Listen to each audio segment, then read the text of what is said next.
Hi, everyone. Welcome to Office Hours, where we answer your questions about media production. Let's go ahead and jump into those questions. Bill, what do we have? The first one is actually two questions. We have a pair of them on the same topic, and it has to do with MixEffect, Adam Toe's program. So Khalid Al-Jumayya in Hassi, Saudi Arabia, and Angela Jack in Brooklyn, New York have both put in queries about this, and I'm just going to start with the first one. Good morning, Office Hours. Just saw this great news and couldn't wait to tell you all about it. MixEffect can now reprogram your ATEM buttons. Well, that's pretty. I saw the video yesterday, and it looked pretty cool. So, I think that a lot of us have been asking for this for quite some time. We were wishing that Blackmagic would do this, and I'm glad that Adam has finally kind of moved things forward. Go ahead, Guy.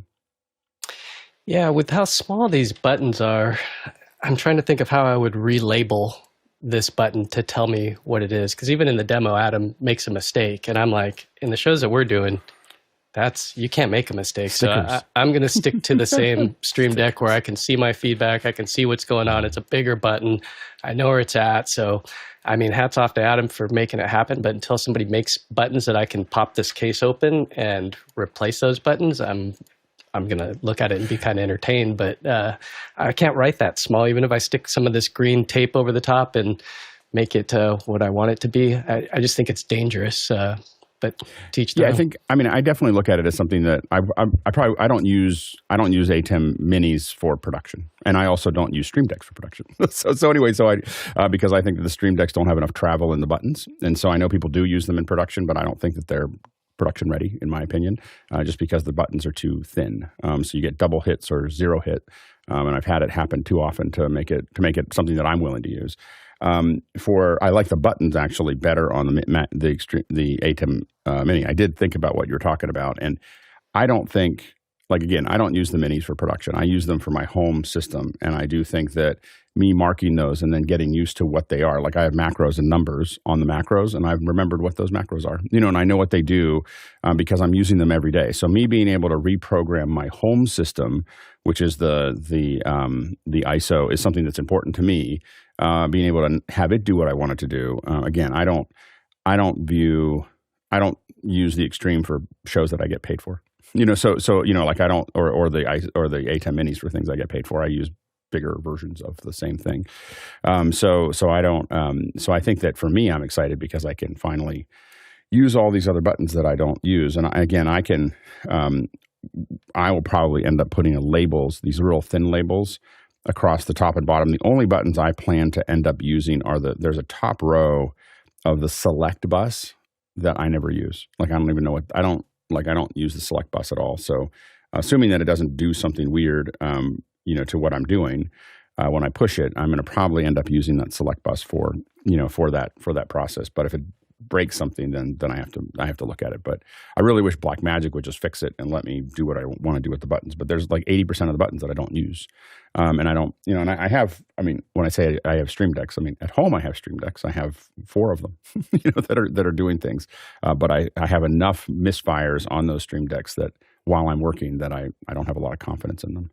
Go ahead, Chris.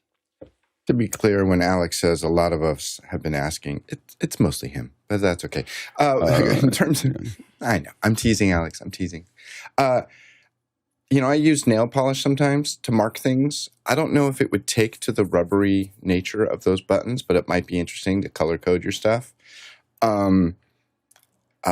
I don't know that you could replace a button. I think that's like a membrane thing where a bunch of those buttons live in the same piece of plastic, but that's a super interesting idea. I tell you, I'm kind of miss the era of, the old Grass Valley 1680s or 300s where the buttons were an inch apart and you could run a strip of, 1-inch board tape down and, you had your arts and crafts day before the show started where you were marking your monitor wall and everything. But, nail polish may work. Interesting thought.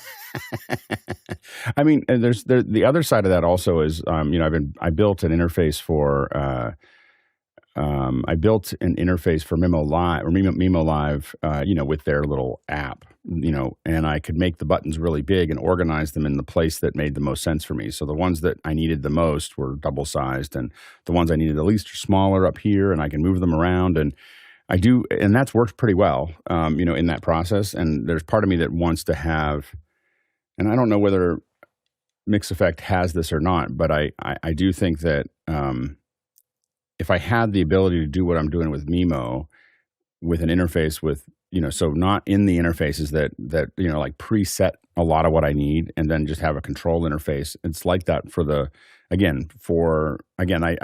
had too many misfires with the Stream Deck, and I don't like all the little keys all so close together. Like, I'd love to have a big interface and have a big button for this and small buttons for this and move these buttons over and not be constricted to a grid that's small. I think I would also be interested in that, because I find for whatever reason the iPad does exactly what I expect it to, and it gives me feedback when I do it. I think that's the thing. And again, the issue that I have is that I hit the Stream Deck fairly often and have it not do what I want it to do. Yeah, go ahead, Jeff. Now, and I'm curious, when you say you've had misfires, is it user because you say the travel the button, or you feel you're fully pressing the button and it just doesn't? It either doesn't. I mean, about once a week or twice a week, it either doesn't go when I thought I hit it, or it goes twice. Those are the two things. It double taps, or it doesn't activate about once a week. And to me, that's way more than I'm willing to put into production. So. And I use them. I admit I use them all day. I mean, I have one here to control my presentations. I have one here to control the color. I have Stream Decks. It's not like I'm not using them. I just have enough where I have to hit it twice, or it hit it and it did two things at the same time, or whatever. I don't like toggles on the Stream Decks because of that. I'm using them all day. But I have enough failure rate, a high enough failure rate on that. And I would pay twice as much. I love the Stream Deck as a structure. And if they put more more travel into the buttons, and made it a little bit more reliable, I would definitely jump on and put them in production. I know a lot of people use them in production. I just haven't been able to consistently have it work the way I expect it to, the way a real button works. So, next question. Next one comes to us from Scott Hancock in Tokyo. And Scott says, in an environment limited to HDMI connections rather than SDI, is there any recommendation on securing the HDMI cables to connectors that have become loose from repeated use? Go ahead, CJ. A big thing to remember about HDMI is that, convenient as it was not designed to be something that you have a lot of plug and unplugs all the time. So besides just in general getting stress off that cable, the two things that Office Hours introduced me to that I like a lot are I use something like this where you have your camera cage and there's actually a short cord that is taking stress off the port on your camera and then making the connection happen out here on the cage. What I like about this is that if I've plugged and unplugged this a lot and this is degraded, it's $10 and I just get another one. If you don't have necessarily the exact model for your camera and you just want a clamp, they also make a clamp that screws into your cage and then just takes all the stress off of that physical connection. And just as a general note, put a service loop into whatever you're doing so that you're not having any extra stress. Go, Jeffrey. Yeah, and it also depends on if you're talking about the camera, if you're talking about at the base, like a unit, like a capture box or something like that. A lot of the boxes, they'll actually do have screws up right above, which means that you can actually put what's called a locking HDMI device on there. There's a couple companies that make it, or you could 3D print those as well. The one thing that I like to do is if the device does not have a screw hole right above and you're not willing to kind of drill your own hole into the device, use a little bit of Velcro, 3D print some locks. They're not perfect, but they're going to help with not only keeping the HDMI in the thing, but also as level as possible so they don't tip down and start to bend, which also causes a lot of problems. And of course, as CJ said, with the cages, getting a cage I like to use those zip ties that you can reuse, and that way you can change out cables if you need to. Go, Bill. Another alternative that I've run to, I used to have these for all my still cameras because it was so convenient. This is from Tether Tools, and they actually have a whole line of things designed to release strain on cables and things like that and make sure you don't pull on them. I know that's not exactly what you're looking for, but the problem is most of the locking things have to have both the male and female side of the connection work together, and they have to be something locking about that. So I'm usually in a circumstance where I'm trying to tether it to something around a little distance away, and I find the kind of thing I just showed to be a little more convenient for that, but regardless, get the problem solved. Go ahead, Courtney. Yeah, CJ touched on it, and I think it depends on the type of HDMI connectors you're dealing with. If you're dealing with them like on a switcher, like the ATEMs, where you've got a row of them and they're all horizontally aligned, you can take these little extensions that you can get from Amazon and plug them into the ATEM, and then the little dongles hanging off the side.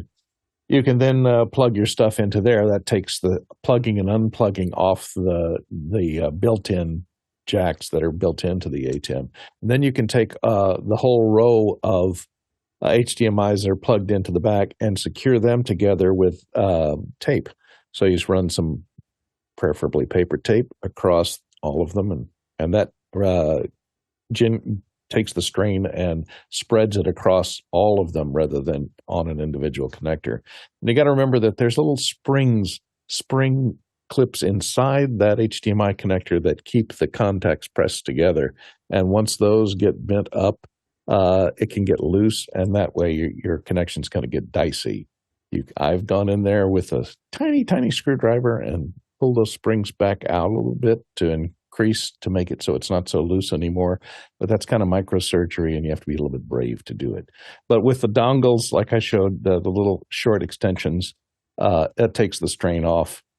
Lock the ones horizontally together to spread the strain across all of them, and then just use the individual ones that plug in. And then with those ones that are at the other end of the dongle, you can create little Velcro straps that hold those two together, the male and the female side of the cable. Go ahead, Marty. So I'm not sure about smaller like mini and micro HDMIs, but there are locking full-size HDMIs where there's actually a button molded into the body, so it doesn't need any additional screws or any other things. So that would secure the connector well. When you're connecting to something that's on a desktop or is a fixed location like a switcher or a converter or something, you can secure it down to the table. And what you want to, and for things where equipment is moving, like on a camera and stuff like that, and you want to like secure the wire to the body of the device, you want to be sure not to bend it too tightly. There's a minimum bend radius you want to observe, because there are so many conductors and a shield. If you bend it too sharp, you risk breaking the conductors or stressing it. Next question. Next one comes to us from Talak Lopez Waterman in Galisteo, New Mexico. Who's your current favorite go-to vendor for pan, tilt, zoom, switchers, cameras, accessories, and the like? I have to admit that I had one, but then they're not around anymore. so anyway, so that was but I think that now I'm probably ordering most of the smaller things. I order accessories and so on and so forth on Amazon, and it's mostly because the return policy, other than Adorama.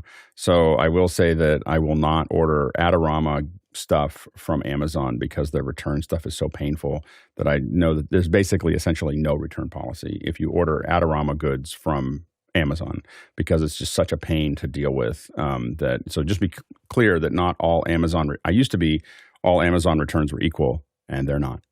So Adorama seems to stick out among all of those as a really bad vendor inside of Amazon because they require a whole bunch of other stuff to send stuff back to them. And the reason I buy things from Amazon is so I can take them right back if I don't like them. And I don't take very many things back, but I like to know that I can. So I, as a result, anything larger I tend to order from B&H.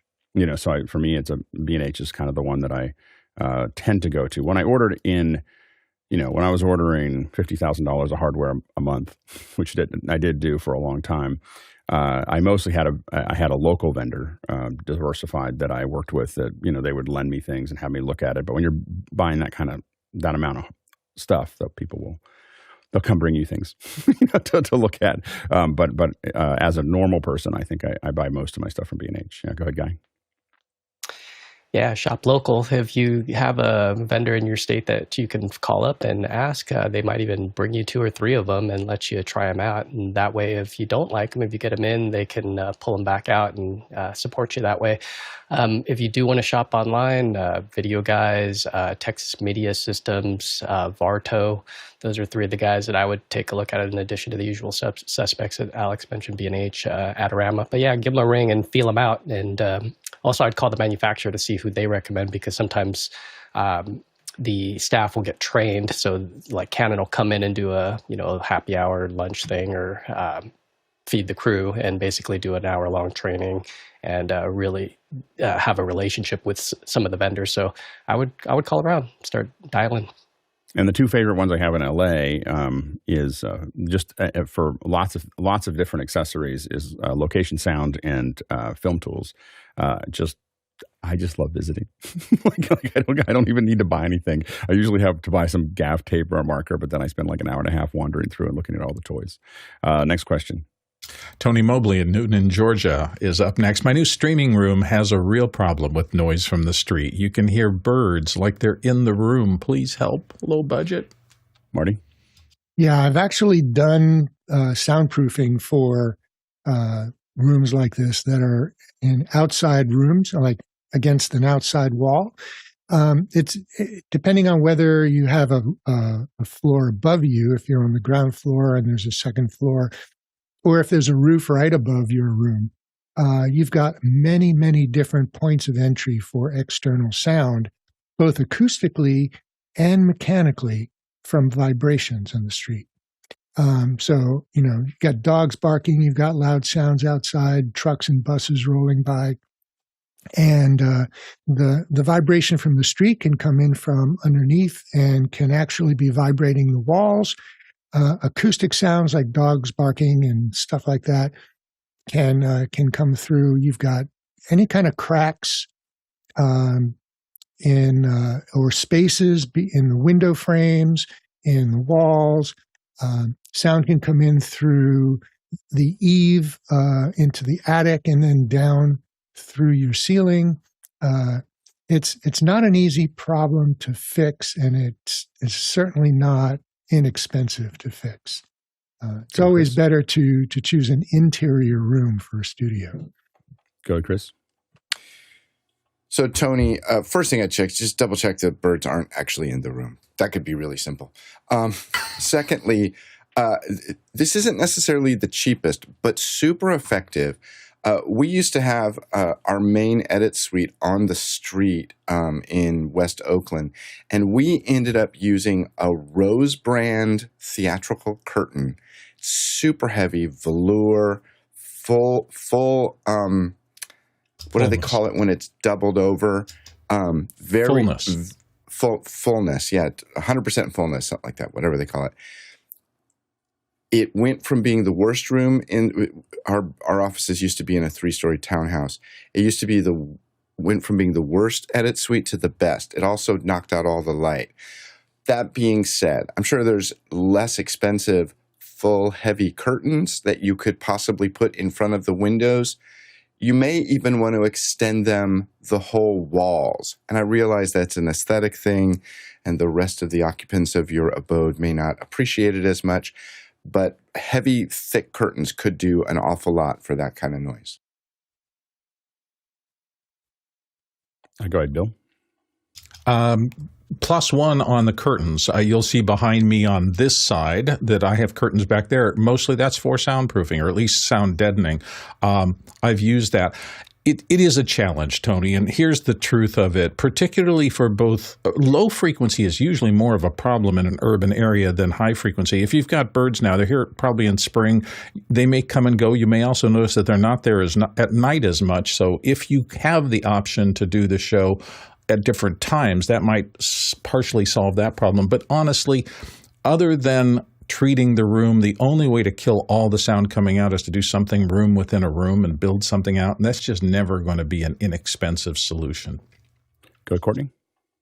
Well, Tony, one thing is, it may have been mentioned before, is double pane glass. Make sure the windows have double pane glass, and that'll help prevent sound from the outside from coming in.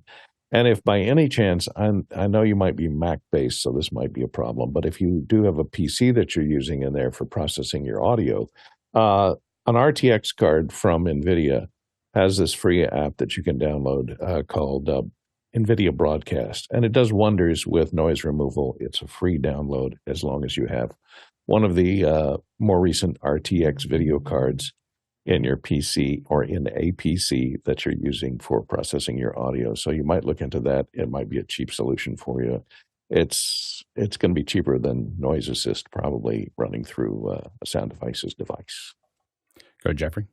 Yeah, and absolutely. And the one thing, and this is total extreme, is, and it really depends on which side of the house you're talking about, but you can do something like an exterior fence with soundproofing on the exterior fence, trying to block the sound before it even gets to the house, because we don't know the materials of the house, if this is a prefab house, if this is an old brick house or anything like that. And if you have a sound guy that's in the Georgia area, have them come in and do some readings and find out where the sound is actually coming from, rather than kind of troubles or a shotgun that you're going to put up a blanket on this wall and you still got sound coming through. Next question.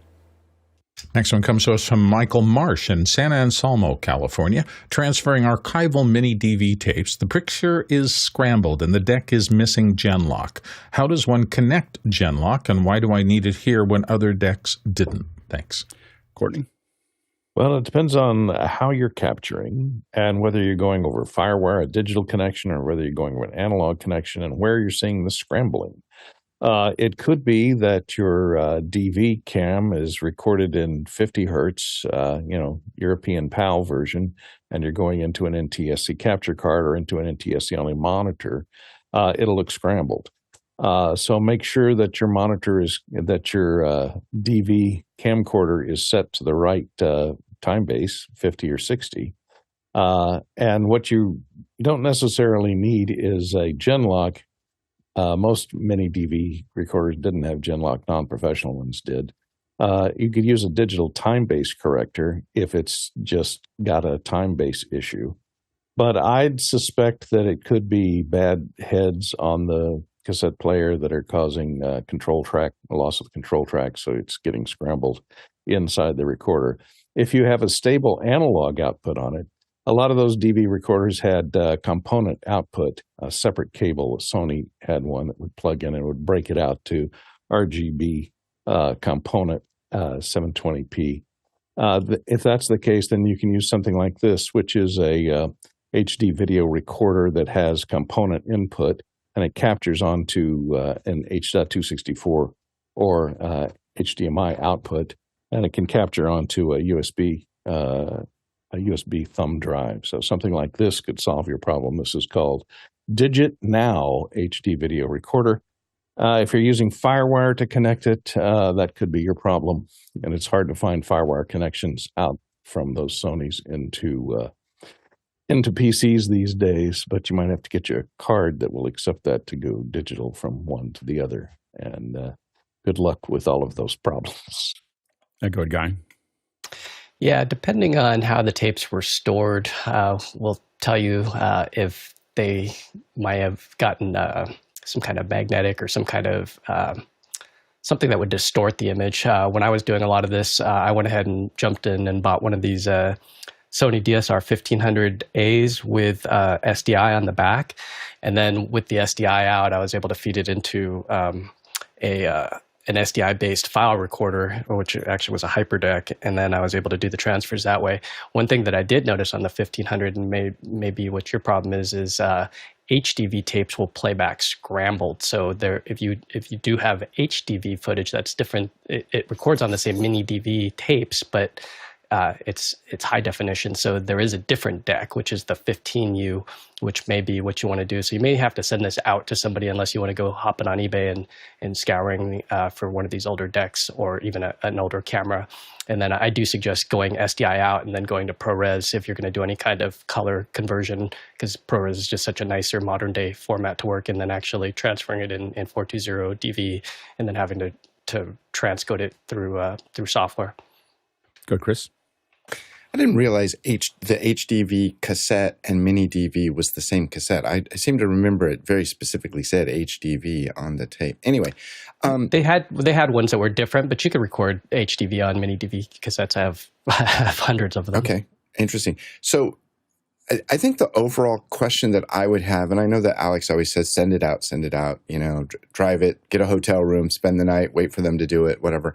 But do you, just in general, I would think taking it via FireWire, actually pulling the ones and zeros off the tape, would give you the best chance at doing any processing later than taking it component off of the back.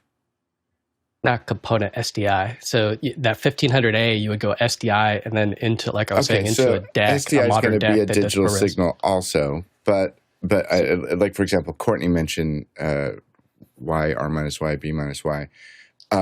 He said RGB. I would lean toward trying to take it off via FireWire. I don't know. What I found, and the reason I gave up on this is because I had a lot of mini DV tapes and found that it was very difficult for me to get. It often depended on what camera I shot it with, appeared to make a difference, and having the same things happen again. And just had so much, so my resistance to doing it personally did not come from not trying it. It came from just, pouring hours and hours and hours into trying to get old tapes to work and having a variety of the really old tapes, I ruined them by trying to digitize them. And the ones that were newer, I could kind of see, but there was so much time figuring this out. And and again, as everyone knows, I'm much more stingy about time than I am about money. And so I have a tendency to be like, I'm not going to spend time on this, and I'm not going to destroy my tapes, especially if your tapes are more than 10 years old. You really have to start thinking hard about them. If they're more than 20 years old, you should not try to do it yourself, in my opinion. Like 20 years old, you've got flaking, you've got all kinds of other things that are going on there. It depends on how you kept them. So if you kept them in a nice cold place, you might be fine. If you kept them in anything that's not a 20-year-old tape kept longer, not kept in a room that is conditioned for it, is probably going to start to flake. So that's the thing you have to kind of consider. Next question. Andy Kokendorfer is up next from Viera, Florida. What is 32-bit float? How does it work, and what are the advantages? Go ahead, Courtney. Well, 32-bit float gives you a much larger dynamic range in your digital recording.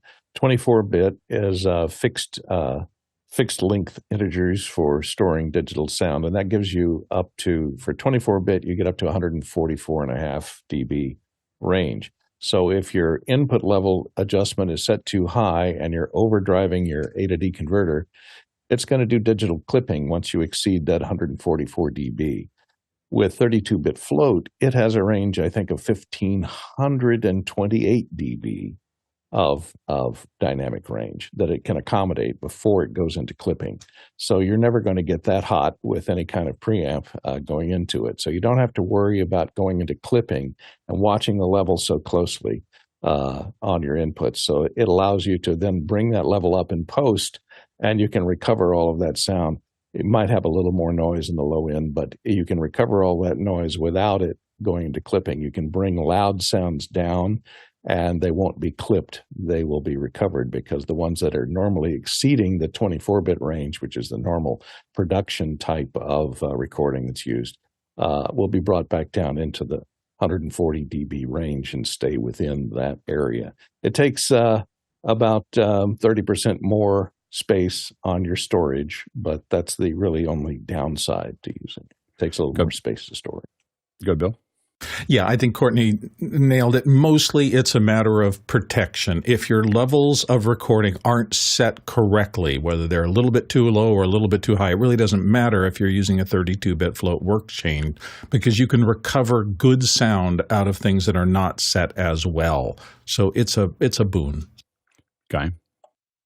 Yeah, most of the professional folks that do this for a living, even if their recorder has 32-bit float, they're still going to record in 24-bit. I mean, the advantages are there, like the guys spoke about. If you're doing stuff where it's totally wild, you're going to go from really quiet sounds to really loud sounds. That's where you can get that protection, and it's nice to have the option in your recorder. But think about your entire workflow chain, because if post gets this 32-bit and they're used to a 24-bit workflow, I mean, you're making big files and you're causing headaches for other people down the chain. So really think about if you need. So there's advantages if you're recording like gunshots to whispers. That's huge range. That's where 32-bit has its advantages. But for the most part, you're gonna, if it's dialogue, you're gonna have somebody, tell you what they had for breakfast this morning. You're gonna set your levels and you're gonna be monitoring them and you're gonna write them, and you're not ever gonna go into that max headroom where you're gonna distort. Yeah, I think that 32-bit float is definitely in the same range as something that you use when you don't know how much control, or you don't have a lot of time to set up, or you're not as experienced. But I do agree that most of the time I record in 24-bit with a limiter. I don't want it to overmodulate, and I keep it in a safe environment. But I tend not to use 32-bit for all the reasons Guy just outlined, which is that I don't. The workflow is a little harder. I think as 32-bit float is supported more fluidly across all the platforms. Especially, that might make a difference, but it's because it's going to be in everything. Every major device will have 32-bit float in probably the next 2 years, and so at that point you'll start to see all the software supported, and then it just becomes kind of normal to have that. But I do think that if you capture something at a reasonably good setup, you shouldn't need it. Go ahead, Marty. Yeah, and it also takes a special kind of converter to bring it back into a standard type of file format, such as 24-bit. And so, that can slow down the post-production process and even cause some issues. Yeah.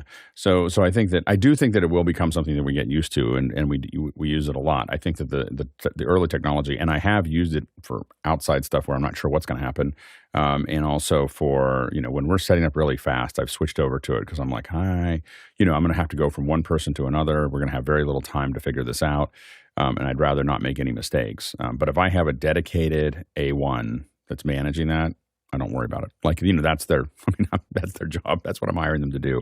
And generally we get some pretty good ones. Next question. Peter Rosado in Las Vegas, New Mexico. Shorts. What product does the panel understand is the leader in this area? CapCut, Opus Clip, something else? I go with Jeffrey.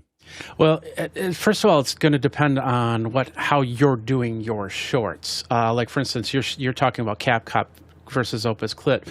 CapCut is an iOS or an Android app that you usually bring in your clips, and then you can create something around that. Whereas Opus Clip, even though that can do that, it's more of a desktop app that takes a YouTube video that you've already pre-produced and then finds the best parts to make shorts out of that, and then of course uses AI to create those shorts for you with a little bit of editing magic on that. A lot of people don't like CapCut simply because of the fact that they're owned by ByteDance. Of course, TikTok is owned by ByteDance. There's all that question of who's taking control of your data, your personal data. An alternative to that is a company called Video.ai. It's VIDYO.ai, and they do the same thing. But it's really it's an ever evolving market for how you bring in your shorts and how much you really want to take time making your shorts. I like to take total control on my shorts. That's why I'll use a Premiere, I'll use a Resolve, I'll use a Final Cut to make the shorts. If I need to use it on my iOS device, I'll probably use something like Rush, Adobe Rush, so I can or even iMovie for that matter, so I can have that total control of what's being displayed, because I think it should just be as much of a production as doing something like this type of video. Does Adobe still make Rush? I thought that they gave up on it. Okay. Oh yeah, they're still there. I've never heard. You're the first person that's mentioned Rush in like 2 years. Like it's so just curious. It's a nice alternative if Premiere's not doing what you want it to do. Okay, go ahead, Jeff. Yeah, CapCut, by the way, does, at least on the Mac, they do have a desktop app. It is a desktop editor, and boy, I watched the YouTube videos from other people that show you all the things you can do with especially CapCut Desktop. And boy, it's tempting. But exactly as Jeffrey pointed out, you have to be okay with what they do. And because you can get it from the Mac App Store, where they disclose the data they collect, I mean, they checked off every single box you could check about what data they are capturing about you. So you do have to be okay with that. And depending on your workflow, I mean, Opus Clip, what it does, it's key to point out it's automated. So if you care more about doing your video and then getting good clips from that, Opus is really impressive for what it does, as opposed and giving up some of that control and flexibility that Jeffrey talked about. Descript also, I'll say, depending on your workflow, if you were to edit in Descript, so do your full editing for your full video, then it's great. It's not automated, but they've integrated some of the AI functionality to suggest, based on transcription and analyzing the content of the entire show, they will suggest points, and then they have tools and templates and everything to create shorts with anagrams, auto animations, and text overlays and all that cool stuff. So not as automated, but it can be integrated. Yeah, I think the problem is that we just don't know what clips will be successful and what won't. So how much time do you put into these things? And so, if you look at the shorts that we put up there, I think all of the shorts except for the very last one were all done with Opus, and the very last one was done by hand by Jeffrey. put it together, and I have to admit that I've been kind of. I'm playing with the idea, but right now I think I'll probably we'll do a mixture. Jeffrey will pick some stuff that he wants to do. I'm going to, on a day-to-day basis of grabbing content and putting it up, I think I'm probably going to use Opus more just because I can do it. You throw it in there, you let it cook, and then you get 40 ideas. You scan through those, you grab. I was grabbing, I think, too many, so I'm going to put in probably less per day. But I'm going to try to find 2 or 3 gems out of every show to put up that it finds. I don't like the way it clips the top and bottom. So what I'm planning to do is add a couple words on both ends so that I can do a manual clip so that it loops better. But I think that's the only thing that I'm going to probably kind of work on there. I don't feel like it does that job very well. I do think it's pretty good at finding. It would take a lot of research for me to find 40 potential candidates, and a lot of research to even find 2 or 3. And so for me, the amount of time it takes me 2 minutes to download it on Downey. It takes me, and then what we're having now is that the team is now recording a vertical version of our show that is, so John Wallace has it set up. So he's doing a vertical version of our show that is the active speaker only, and it's our active speaker. So I have this raw version that doesn't have all the graphics on it, so that I can take that and just put it into the processing. And that's going to because I was throwing away probably 30% of the clips that Opus recommends because it's got super sources and all kinds of other stuff on it. So that gets kind of eliminated from that, from that process. And so we're working towards figuring that out. The other thing is that the other thing we found is important is that we have the Fenwick framer. And what I have learned is that if you don't fit into the Fenwick framer, I can't use any of the clips that you're on because your head's too big on the screen. So even the Fenwick framer might have to go a little smaller to look comfortable on the clips. We're not going to tell people they have to do it that way. We're just going to say, you just won't see any shorts with you in it. So if you're bigger than that, because it looks too big when it's cut 9:16, I don't really want to try to do all the reframing that's required. I just need it to go in raw. And, there's a certain level of, we do this every day. We have to find a system that just processes things. You have to be kind of ears back, or elbows in, and just, how do we get this done on a day-to-day basis as a production pipeline? So unless we have 10 people working on it, we're going to tuck in and produce content. Go ahead, Chris. I can't stress what Alex literally just said, and that's basically why I raised my hand. It's really easy to armchair quarterback this thing, sit back at home and go, hey, I don't understand why you're not just stacking the heads and doing this and stuff. And the reason for that is Alex is trying to do this every single day, every day. So the days where you're out playing with your kids, Alex is trying to make some shorts, and and I tried to do it with my hand, and you can immediately see the production stopped. Yeah. And like it was getting really productive because I was getting good at Opus, and then it was like, oh, and then it doesn't work anymore. But this is a great production lesson. Whenever you're looking at something that you're trying to do in a sustainable fashion, either you have gobs of money and people to throw at it, and money is probably more important than people because you can pay people to forsake their life.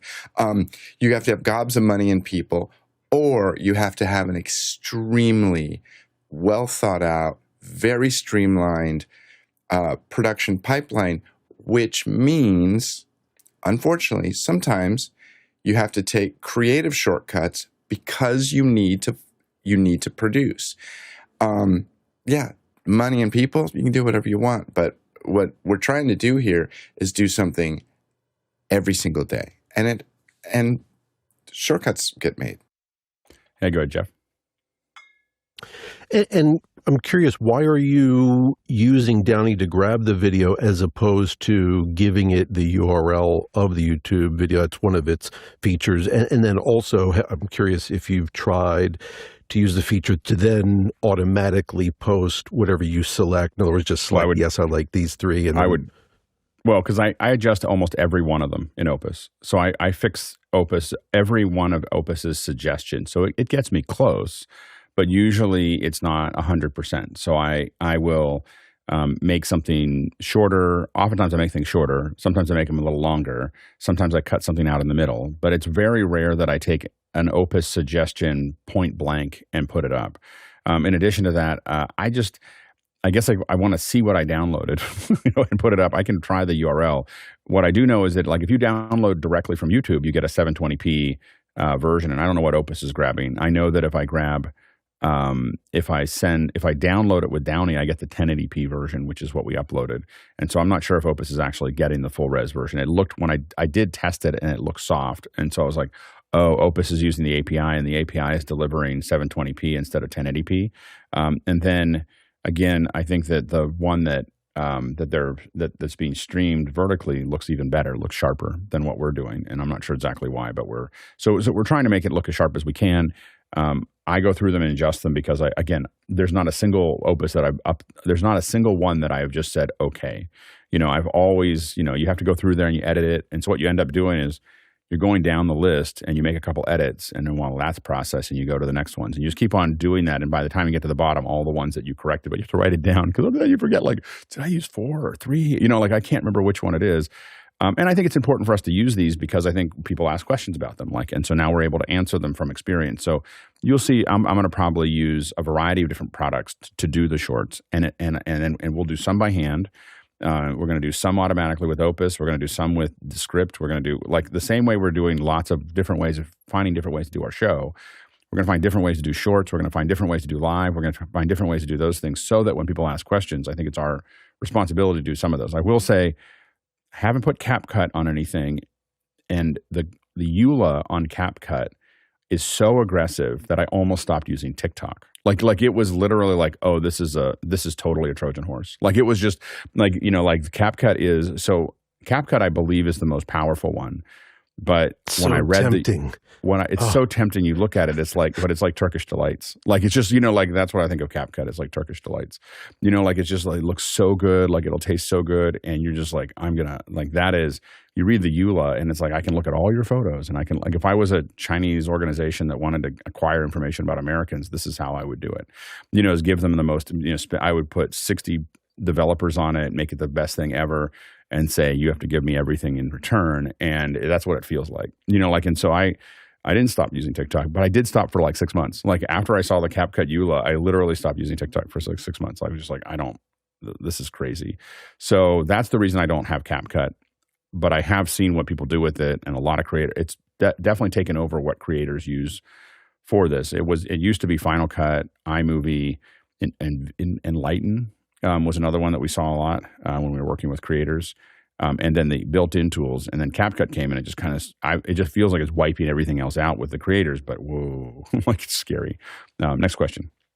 Jonathan Hall in Knoxville, Tennessee. As our event company grows, we have an increasing need for labor management, specifically managing contractors, not only booking, but also getting them information regarding call times and so forth. What service or solutions have you found that work best? Good, Courtney? Well, it kind of depends on the size of your production. It may be time for you to hire or delegate someone to be a production coordinator whose job is to handle all of this stuff. There's a variety of templates available on the web, like available from this thing called Set Hero, that can give you call sheets that are available on Google Sheets and or Word that you can send out, or send links to your crew, and a variety of coordination paperwork to handle a lot of the coordination paperwork and notifying people. And as far as managing contractors, you have to be careful with labor because the laws are different in different states. You're in Tennessee. They may check into your local laws about whether you could hire contractors or whether they have to be employees. I think California is the only one with those stupid laws. Yeah, yeah. But there are companies, if it's a union you're dealing with, if you're big enough to have to deal with local unions, a lot of times there's a company called Entertainment Partners that will handle all your payroll and all the back end.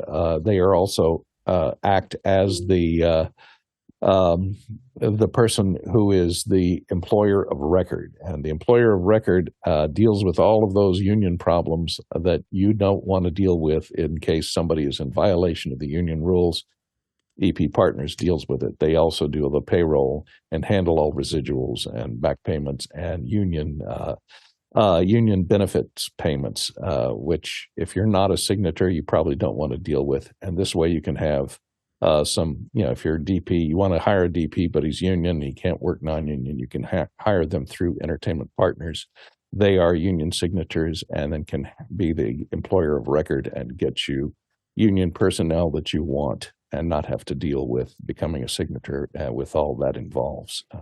So those are a couple of solutions for it, but usually the production coordinator or production manager will handle this. Maybe look around in your neighborhood. There are a lot of professional production coordinators in different cities that do this for a living and go from production company to production company, and they're hireable on a daily basis. So you might look at that if you have an entertainment directory somewhere in your neighborhood. At its height, PixelCore had about 45 employees, and on any given month, we usually hired 90 to 120 freelancers. That were kind of working through it. This is all before the 5A or whatever that was that California did, unfortunately. But what we did is we managed all of that through. I mean, there's a couple things. We had a division that just managed working with people.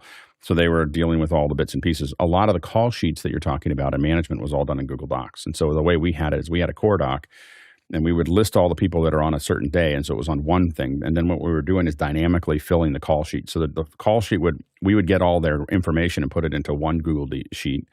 There was to be somebody else filling out who's going to be in the show and what their times are in another Google sheet, but it didn't have to look like the call sheet. The call sheet would grab, and then we had like where the location is and what the load in. So all those things were held by different teams in different Google Sheets that were in the format that was required for them to the easiest way to input the data.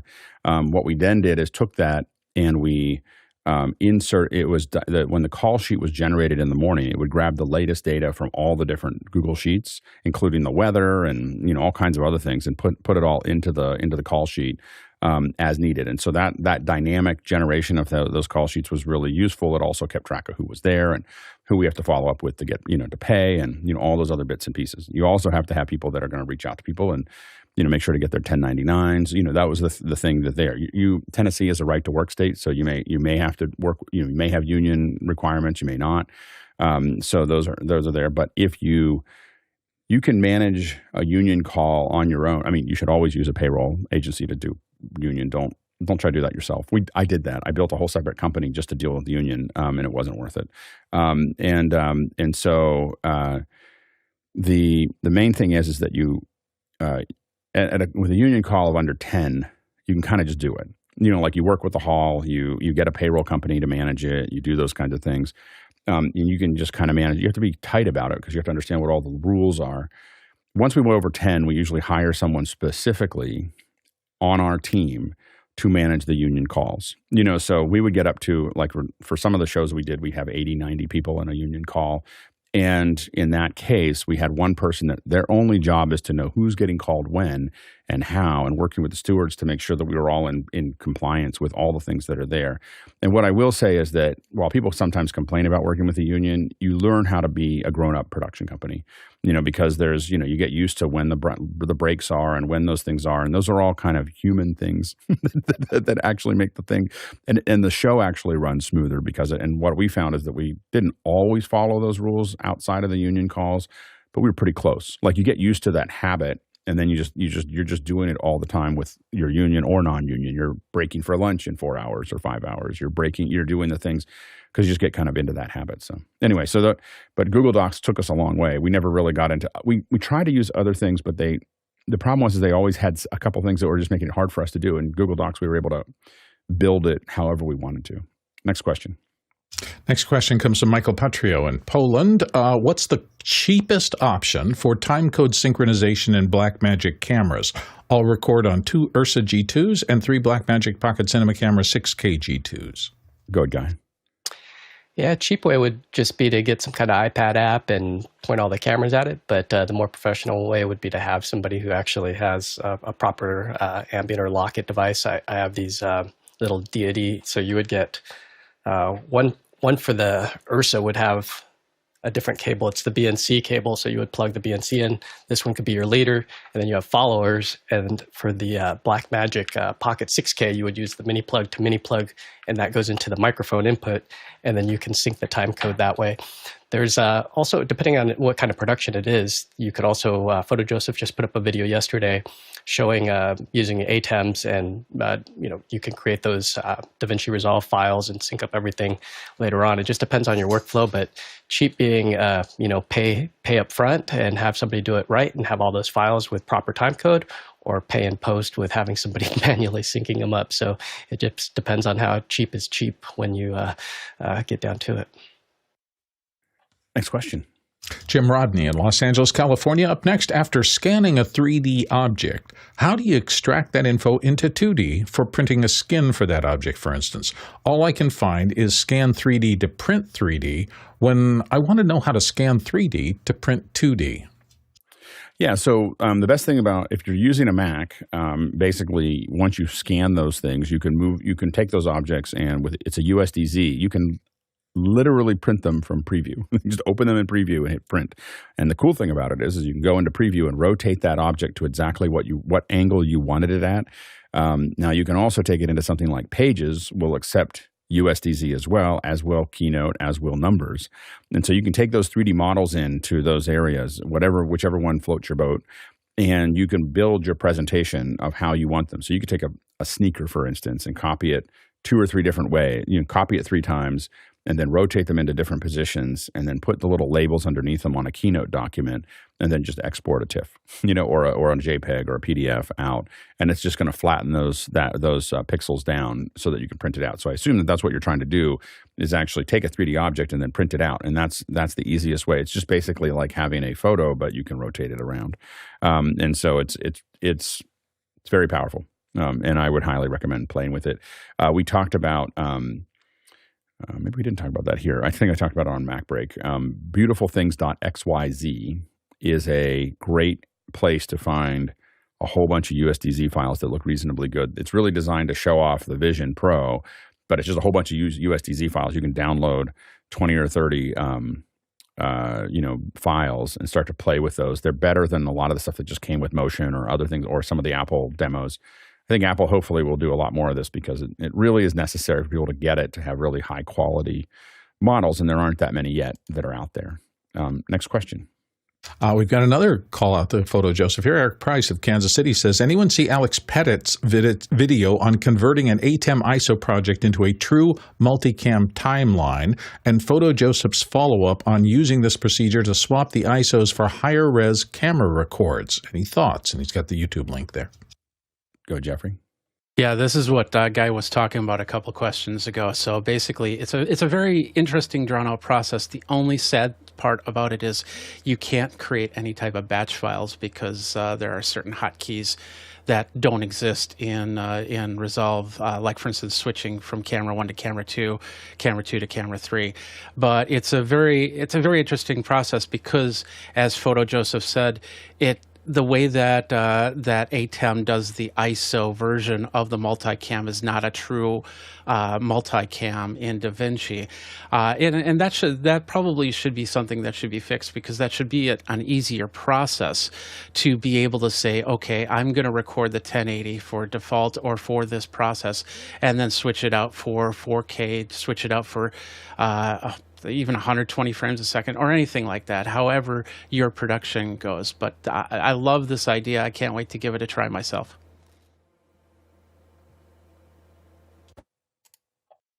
All right, next question.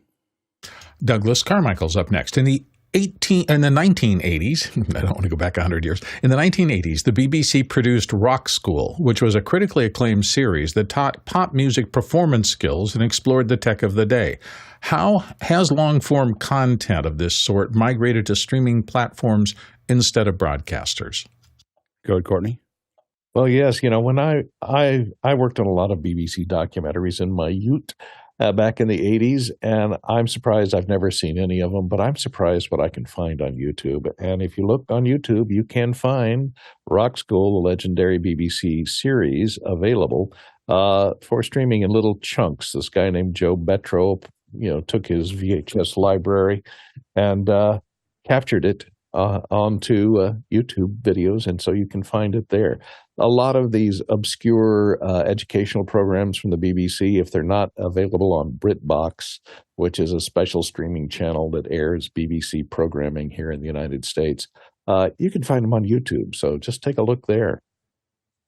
Yeah, I will say that the BBC isn't as driven by design, by advertising, and by trying to figure those things out. So a lot of verticals they were able to serve for a long time because they got money from every UK citizen, whether they liked it or not. And so they had a budget to kind of build the content that they wanted to build for that service. I do think that YouTube has replaced this and made it almost impossible. There are some longer form things that are documentaries that are kind of interesting. There's a Coda collection, which I just subscribed to because I wanted to watch this one documentary called What Drives Us, which is a Dave Grohl documentary. And so I'm kind of deciding, I thought I was just going to, this is how they get you. It's the only place you can get that documentary is on the Coda collection. So I did the demo of it so that I could watch that documentary, and I saw all these other documentaries. I was like, maybe I'll keep it for a little while. So anyways, it got me. So anyway, I'm a fiend for music documentaries. But what I will say is that the YouTube, my kids learn how to, my daughter especially learns how to play all of her instruments on YouTube. And you can just hear the YouTube video getting repeated over and over again as she learns how to play a new piano piece or a new bass piece or a new guitar piece or a new drum piece. She's watching it all. And I think that that's replaced it. I don't even think there's a valid market there for broadcast anymore because YouTube has just taken that one away. And I don't think you're going to see anything else there because there's so many people learning that are using YouTube for that. Next question. Jeff Cohen here on the panel from Miami Beach, Florida, says, talk about the technical and celebrity handling challenges in a production like this. And he notes an episode from the pandemic-born web experiment Pass the Mic turned primetime television series featuring 211 musical artists. And he's got a link to it there. Go ahead, CJ. Yeah, Jeff, I took a look at the link that you posted and was actually pretty impressed just by the general video quality for most of what you see on YouTube. To get to see Denise Williams and Shaka Khan and George Clinton, and there's a lot of great acts here. The only bummer from a technical aspect, besides making sure that they have the ability to have to look and sound good at the far end, which I hope that they had somebody who was who could help them with that, or maybe they could do it. My only bummer with it was that they sang over the original recording. So even though you had Denise Williams in the video, she's like singing in chorus with a recording of her from the 80s. But really cool to see this blossom. I go with Jeff. And that is, it's a fascinating project. It really started out, and he has a longer reel that talks a little bit about a history. He says, at least, especially at the beginning, that it was just him. There was no, engineers or anything else. It was just him and the artist. And I suspect that is why the reel track is so loud, frankly, is it would take far more engineering setup to get, and that's what's fascinating, by the way, why I have so many questions. You have all these folks in all these different venues. Some are in studios, some are in their living rooms, and I think it would be way harder to get that. So it's fascinating to look at, though. And they're probably sending out a kit, putting together, hey, here's your lights, here's your camera. Okay. But yeah. We have Matthew Burtner up next, but coming up on Thursday. Tomorrow, Adam Tao is going to be here. He just figured out how to pre-program. We talked about it at the beginning of the show. He figured out how to pre-program ATEM minis. And he's going to talk about how he did that and how we can do that. Friday, we'll be talking about VLANs. And, of course, Saturday, we've got a volunteer meeting at 9 a.m. So if you're interested in learning what the volunteer opportunities are, come join us for a little fireside discussion about volunteering on Saturday, 9 a.m. Our guest today is Matthew Burtner, and Matthew Burtner is an Alaskan-born composer, sound artist, and an eco-acoustician whose work explores embodiment, ecology, polytemporality, and noise. His music has been performed in concerts around the world and featured by organizations such as NASA, PBS NewsHour, the American Geophysical Union, the BBC, and the United States State Department under President Obama, and the National Geographic. In 2020, he received an Emmy Award for composing music with snow and glaciers, a feature on his glacier music by the Alaska Public Media. Matthew, welcome to the show. Great to be here. Really, really good to have you here. So I tripped over it a little bit because I tried to say it a couple times before the episode, but an eco-acoustic, how do I say that correctly? Yeah, it's a mouthful, isn't it? Eco-acoustics, ecological acoustics. Yeah. It's a field in sciences and more recently in music, and also even more recently in scholarship. So it's a really interdisciplinary approach to environmental sound. And how did you get into ecoacoustics? Well, I grew up in Alaska, and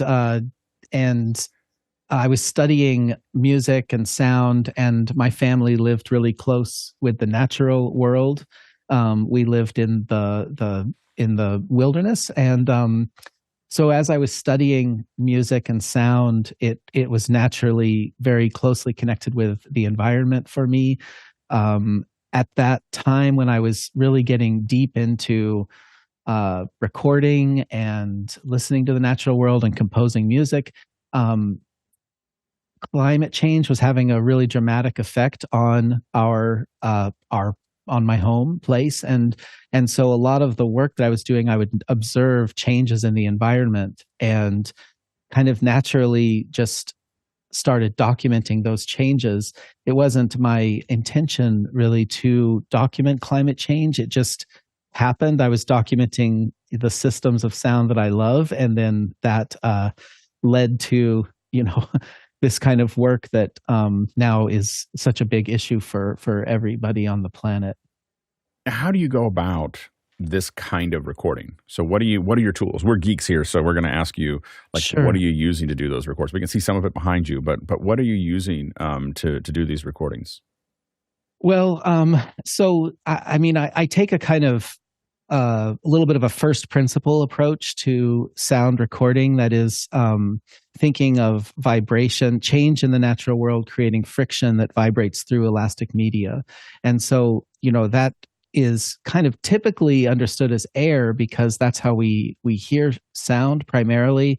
And, human music is often recorded through the air, but in the environment, those changes, those frictional energies are being distributed through a range of media and elastic media.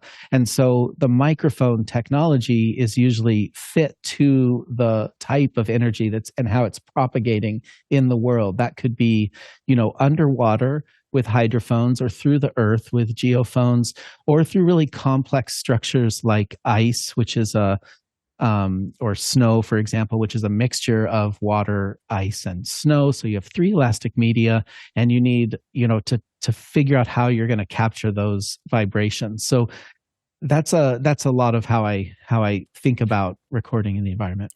What kind of hydrophone do you use? I have a whole bunch of different hydrophones, including some that are, homemade. We have here at the University of Virginia, where I work in the composition and computer technologies program, we have a maker space, and I'm in the music interactions lab right now. And so we do a lot of fabrication of devices. And I mean, lately I've been using the Cetacean audio microphones. Cetacean makes a really great hydrophone that I can encapsulate in these kind of cases. So with the ice under ice recording, the microphone capsule will encounter a lot of debris, frozen ice, and so the casing protects that. So I use 2 of these omnidirectional hydrophones to create stereo underwater recordings. But I have a number of different types, and it really depends on the kind of temperature and what kind of sound frequency range you're looking to record. And what does it take to? And I'm sorry, I'm going to zero in on a hydrophone just because I've been thinking about it a lot. I have a friend who just got a hydrophone and we were thinking about it a lot. But what does it take to build one? Like if you're building them yourself, what kind of capsule do you start to use?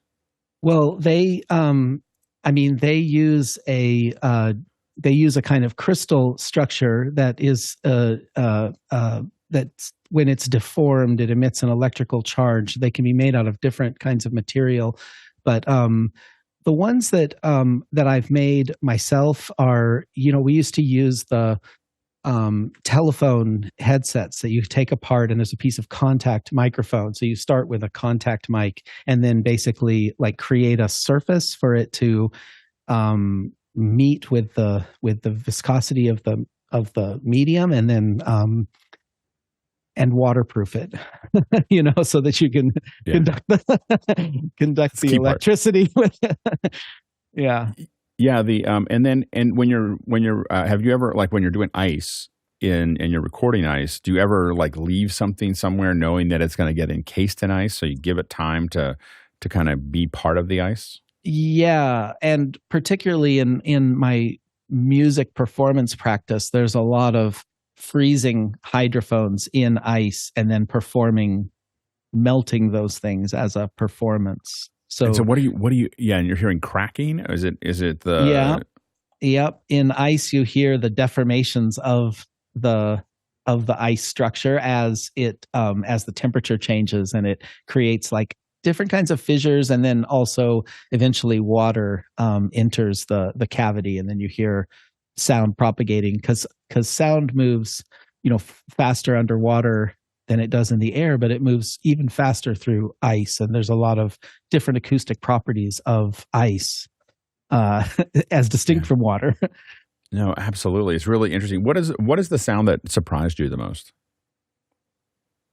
Well, the sound of ice deformation that surprised me the most was most certainly on a glacier that I've worked on for years. And I went there one morning and was set up by about 10 a.m. as the sun came up over the Chugach Mountains and the glacier started warming.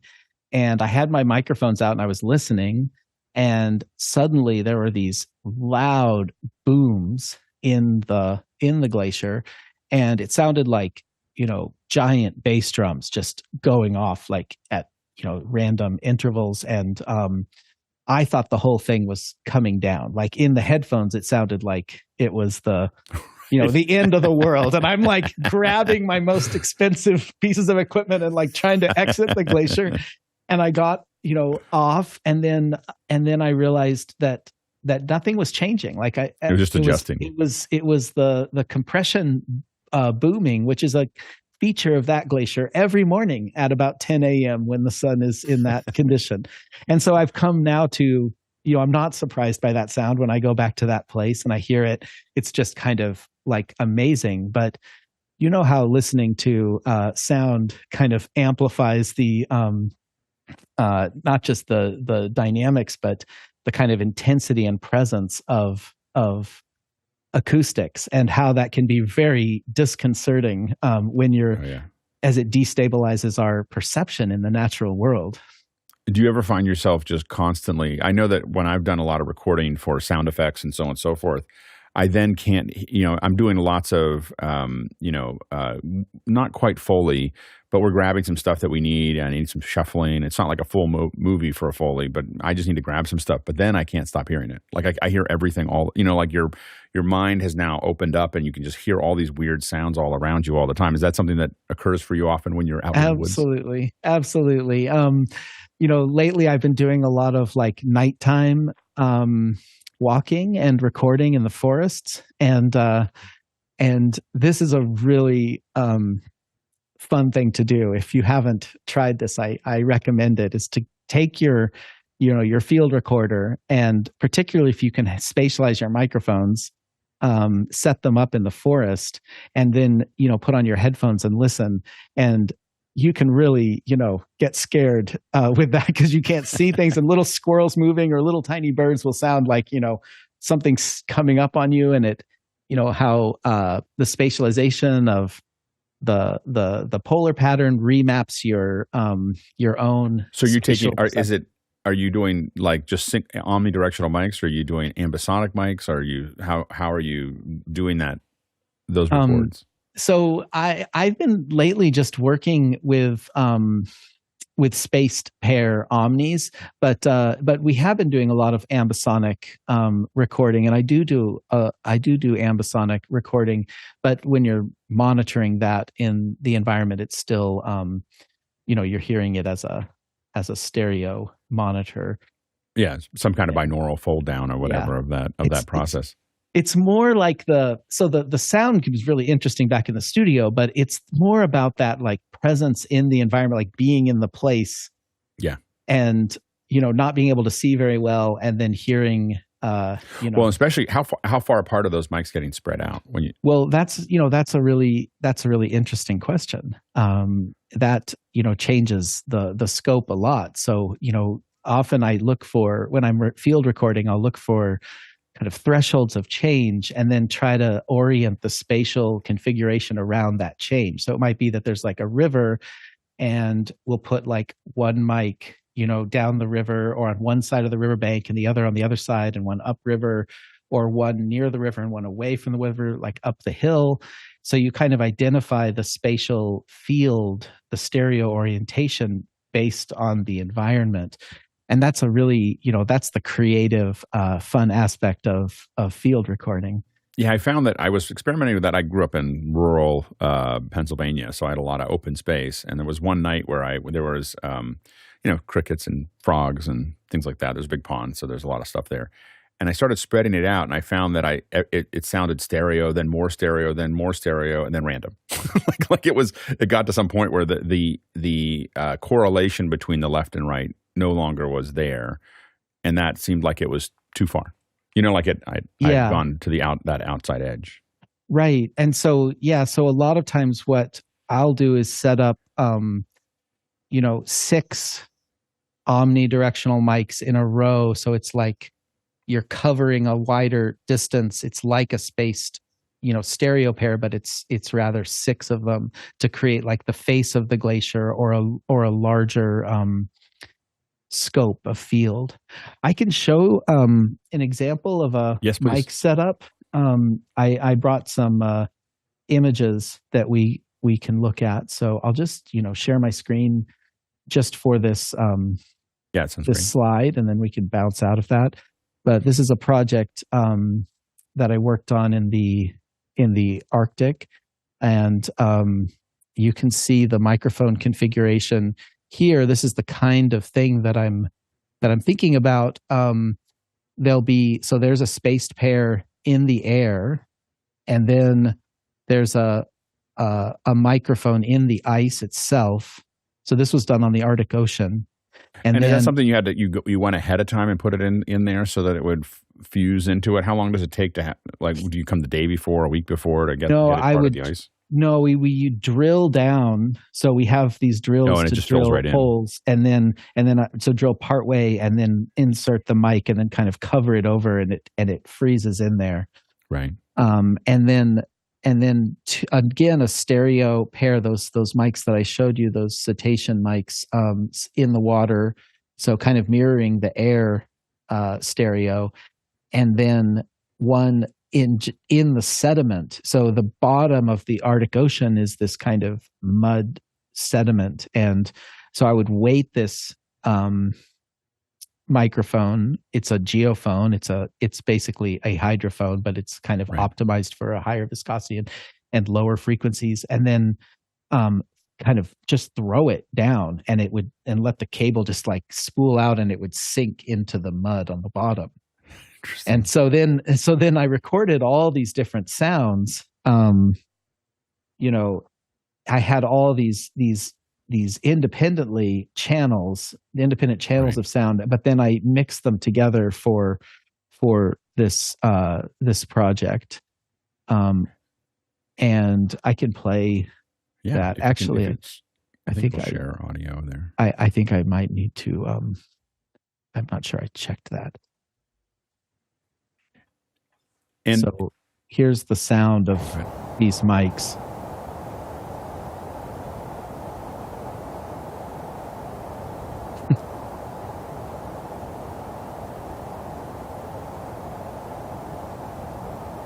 And is it running water or a lake?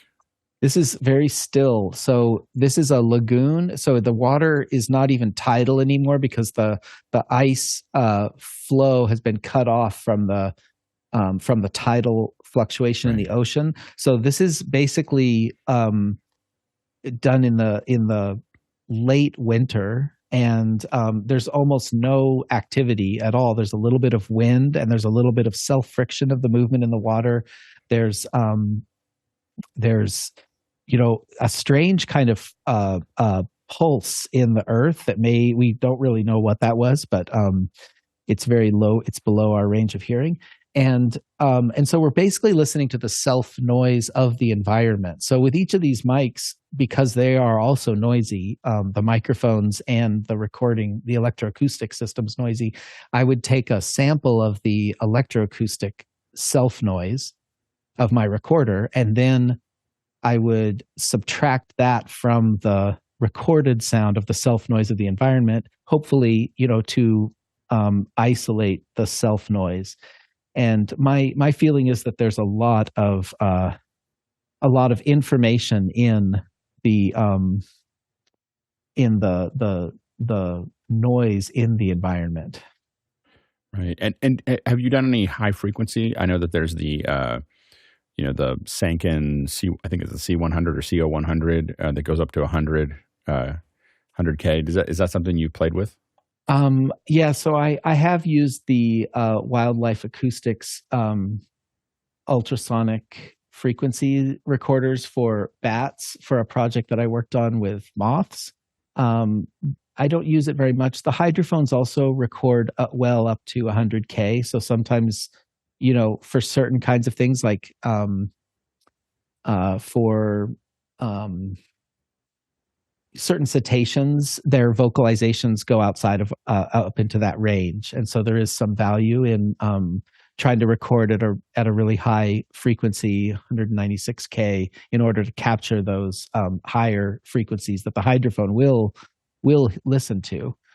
But that's a lot of the sounds that I'm interested in now that I want to work more on are low frequency sounds, and I think that's an area there'll be a lot of interest in, like geophonic changes from the glaciers and from the Earth. Right. And last thing is, now do you is it you're doing mostly geophysical? Do you it sounds like you are recording in some cases moths or bats. I guess the question I have is that there is a huge brood of cicadas, 2 cicada groups that are releasing into your area, I believe, Yes. or near you this year. Are you excited to get some recordings of that? Absolutely, we're gearing up for that right now. Epic. It's going to be epic. So I'm so excited. I'm actually trying to find a weekend to go out. Like I might ping you. Like when is a good weekend to like? Great. Are they out? Because I'm really excited about recording some of that because it's a once in a. I mean, I don't know if it's once in a lifetime, but it's pretty close to once in a lifetime to have that many cicadas out. Yeah, for sure. No, that's going to be great. My Eco-Acoustics students at the University of Virginia will be, just reaching their, top skill for the semester when the cicadas hit. So I'm really anticipating some. What are the peak dates for our listeners? Oh, I'm not sure actually. Okay. I mean, you know them if you I think it's in they're April the and summer. May. I think are the April, Is May. that the peak? I think so. I think April, May, June is kind of that window. And while what I'm amazed at, there was a couple of them that were in North Carolina at the Hatteras or whatever. It's amazing how loud one can be. I mean, it's a solid 80 dB out of one cicada. So it's going to be pretty insane when it starts to pick up speed. So yeah, excited. We've got a couple questions stacking up from our panelists and then to the viewers. So we'll go ahead and let's jump into the first question. Courtney.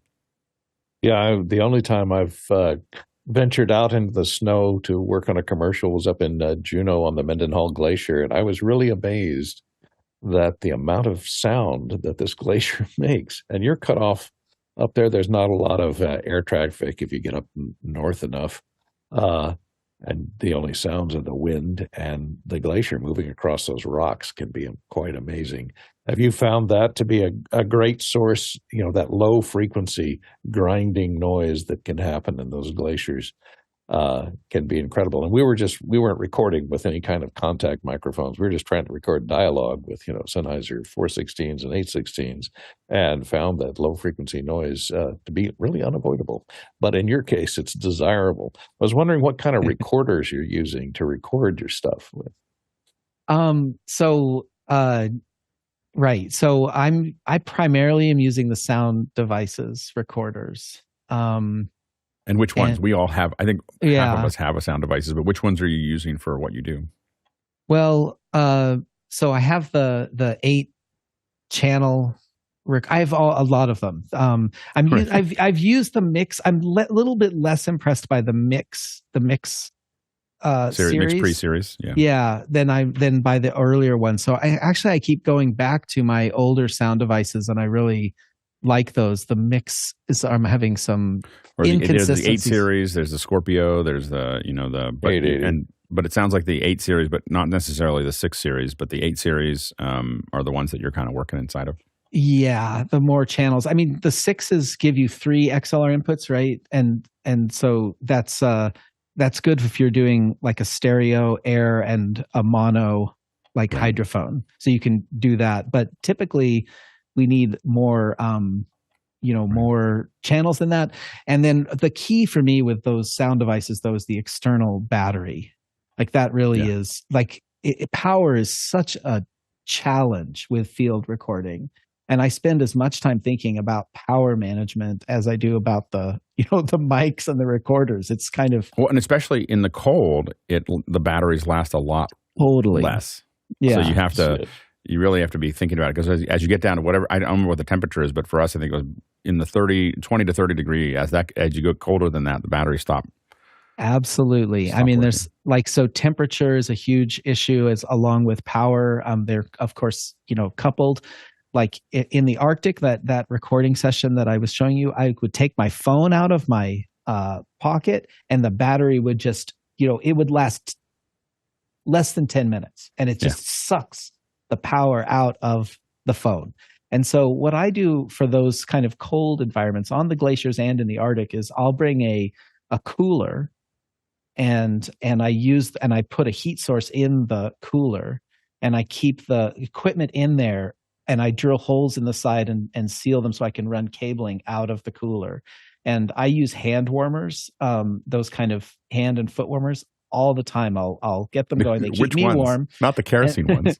No, I grew no, up with kerosene. I'm old enough to remember the kerosene. I was like, don't put the kerosene ones in. Are they little shake and bake ones or electric or? Yeah. I don't know what they are. There's like a chemical in there that it rusts is what it does. Yeah, it's iron filings that you break water in, and it starts. The rusting generates heat. And, okay, yeah. So that's what I used when I was in Alaska, and I put them all underneath the recorder because I found the LCD displays would just not work at all. You couldn't. Yeah. They wouldn't move at 20 below zero. So we were there in January. So. Yeah, of course, computers don't work at all. So you can't be, can't think about doing a, multi-channel computer recording. It's like, right.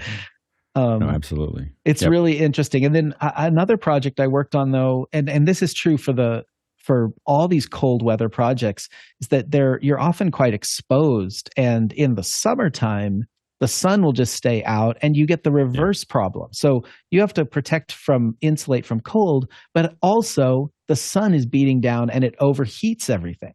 So there's this like kind of weird like quality where you're like dealing with the sun and the cold, trying to shield and talk about LCD displays, like you can't see them at all in the field, in the sun.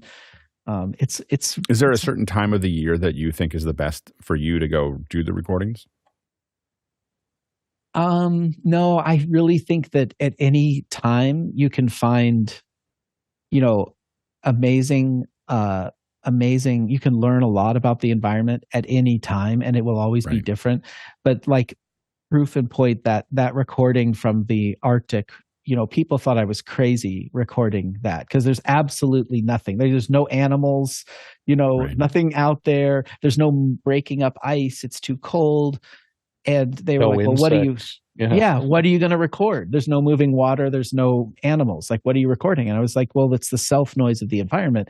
And that tells us a lot about the material in the environment, even that self noise.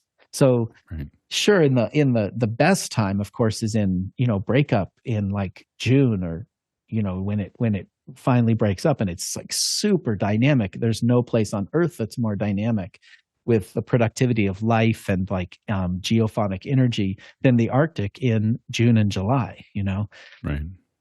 And so that is definitely the time, but it's also kind of, the obvious time to do it. And I guess I've been at different times of year and I've really enjoyed learning about the environmental sound in different capacities.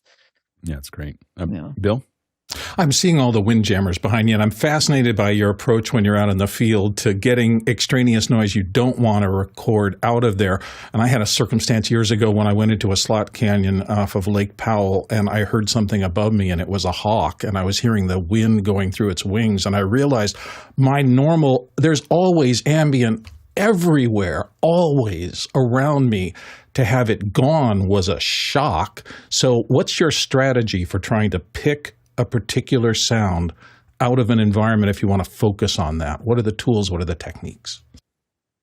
Right. So, the two forces I think of noise that can, hinder that approach is anthropogenic noise is one. It's increasing and it's harder and harder to get away from traffic, airplanes. And so that's a constant force. And basically what that means is we have to be recording for longer periods in order to get like clean source sounds. Bernie Krause has talked about this. He said that he used to record 10 hours to get 1 hour of sound, but now he has to record 100 hours to get 1 hour of sound. And I think that's right. It's because of people. But the other is the wind, and the wind is definitely masking everything. So managing wind is another very important thing. And I take, again, a kind of layered approach to that, like start with the mic. It always needs a wind.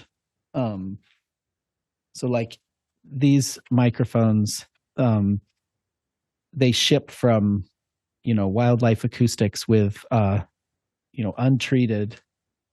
And the engineers will tell you that you don't need this, but these kind of foam capsules are basically useless in the environment. You have to, treat it. We call these the tundra bears because they look like little little bears. But, They do. but this is a start, and then this whole thing can be encased in sleeves, and then additional wind, and then there's also rain. I use the rain absorber pads over wind furries in order to also absorb water that may be in the environment. And all that stuff is also great for protecting expensive microphones. So with wind mitigation, you can actually take it out in the rain, and the mic itself won't get ruined. Have you done anything where you're recording, for instance, plants with electrical impulses? I know that some people have been kind of building stuff where they're measuring the electrical variation in the plants and then turning that into music or just recording the sound. I've seen that, but I haven't done that myself. We did just do a tree last week. My students and I, we put a probe inside a tree and then listened to the tree, listening for insects in the tree, and also the branches and leaves moving ever so slightly. You could hear all that. And then we put the tree ears. So we put made a binaural mic, one on either side of the trunk, so that we could hear kind of as if the tree was the trunk was the head, human head, and then mix those things together. And that was really interesting. But none of that is what you're talking about, the electrical signals. Yeah, I had a friend of mine did a recording inside of a nest. It was some kind, I don't remember what the nest was of what animal had been there. They had left long ago, but it was like a knot in the tree that had been burrowed out or opened up, and he put mics in there, and it was just fascinating because it was like, this is what the animal would hear while they're in there, and you could hear all this stuff. And it was much more rich than I expected. I expected mostly just to be quiet, right outside. But there's so much complex acoustics that are going on inside of that hollowed out tree. That was really, really fascinating. Absolutely. I never can overestimate how interesting it is to listen. Whenever I have put the headphones on someone and say, "Hey, listen to this sound," I always stop them before, when I think they've listened enough, but actually they could sit there for another 5 times as long. It's so interesting to hear. And a lot of times you can't hear, when you first listen to something like, excuse me, when you first listen to something like that, it just sounds like noise. And then as you start to listen to it longer is when all the stuff starts coming out of it, right? Yeah. Right. Yeah. CJ? I was doing a little bit of prep prior to the show, and I stumbled across an artwork that you collaborated with Mona Kasder in 2020. It was a 360 immersive VR for Oculus that was capturing Arctic landscapes. Yeah. Can you talk at all about your process and how you created for virtual reality and from an audio or a video perspective? What was your artistic process during that time? Yeah, that's such an interesting project. Mona had come to Alaska, and we were working we had this 360 camera, and we were hoping to build this kind of immersive environment that would take a viewer and a listener into places that are, really have never been explored by humans, and really are very inhuman, but then allow us to kind of go in there and have it be a natural experience. So in that project, we went out onto the ice field and recorded 360 video and a pretty elaborate recording session as well for sound. And then we went down under the ice field into one of the glaciers. So the glaciers come off that ice field, and then the glaciers get tunneled out by water, kind of excavated by water melting, and they create these kind of caverns. So we went up inside the glacier, which put us kind of under the ice field, and put the 360 camera there, and then we could be inside this kind of cathedral-like cavern of ice and running water, and again recorded. And so in this Oculus piece, which we've also now realized as a planetarium video, the viewer can navigate between these two worlds, above and below. And above you see the sky and this kind of massive, expansive wilderness that's it's really just an incredible place. I can show video of that, and Yeah, absolutely. yeah, so that project parallels this piece ice field. So Mona and I had planned to go out onto the ice field, and we our flight kept on being canceled because weather is such an issue out here. And so the flight was canceled, and then Mona had to go home. So then the flight, I got to go out a couple of weeks later, and I went out there with, all the equipment, including the 360 camera. And I also took my bass saxophone out there because I was going to take the opportunity to work on simultaneously on another project. And all the survival gear needed for like 3 days, because the pilot said, I can land you there, but I can't really be sure when I can pick you up. And so, so I brought, survival equipment. And of course you're sitting on 6 feet of snow. So I had to wear snowshoes the whole time. And then just set up the 360 camera out there and recorded the media for Mona to do the VR video part, and then recorded the audio for that piece. And then, I just had all this time out there. So I played saxophone and I set up cool recording things and I experimented. But this is where the sun, I just underestimated the intensity of the sun. I didn't bring enough sunscreen or sun protection for my own body, but also for all the equipment. I had brought thermal layers to decouple the equipment from the snow so that, it wouldn't get too cold, but I also had to create shelters for it. But this is a piece ice field, and I think this was included in the, I'll just play a little example of it and show you the microphone setup for it. Whoops. Oh my gosh, I'm sorry. I just bounced away from it somehow. Okay.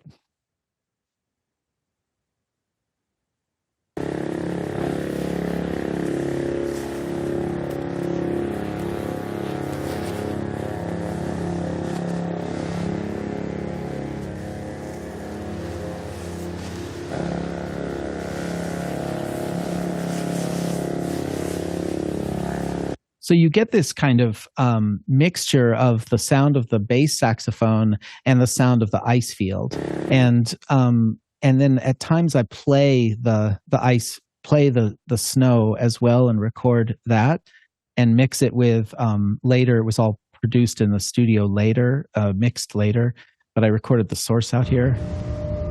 You get something like this.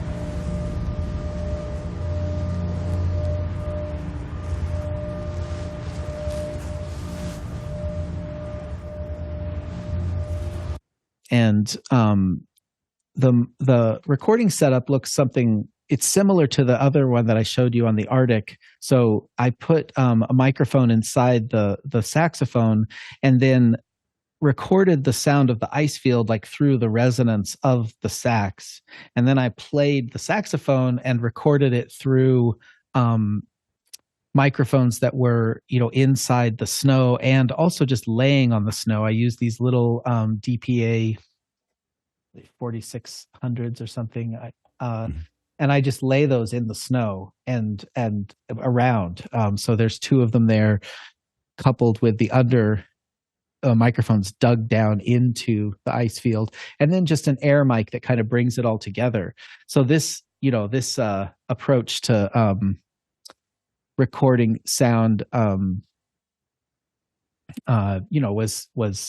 kind of, it's that hearing it through multiple media simultaneously, and then playing with the kind of human nature dynamics, the saxophone as an ice field, the ice field through the saxophone. That sort of thing is really interesting to me with environmental music. And Marty.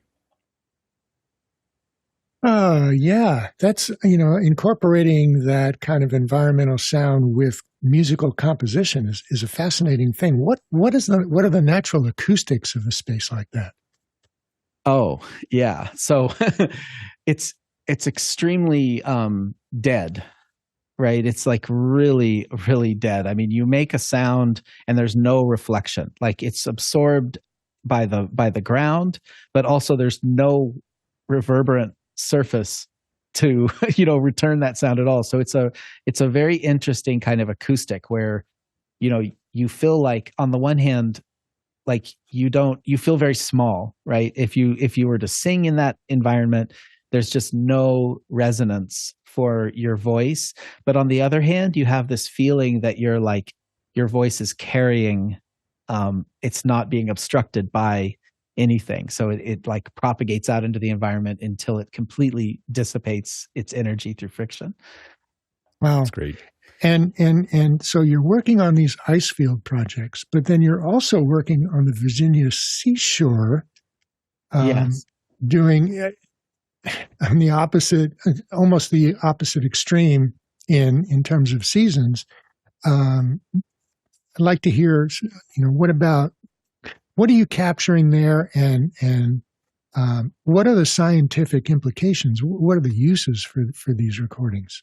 Yeah, that's really thank you for leading us to that, because I do I do work at the University of Virginia and co-direct our Coastal Conservatory, which is a sound environment program in collaboration with the Virginia Coast Reserve, which is a collaboration with the Nature Conservancy, and we have a research center on the Eastern Shore, on the Barrier Islands, and on the peninsula, and so we're collaborating with the scientists there on a number of sound projects, and this has been really fascinating for me at this stage in my life and my professional life. I'm increasingly interested in the collaborations with science and how these kind of musical sensibilities and audio technology kind of engineering skills could like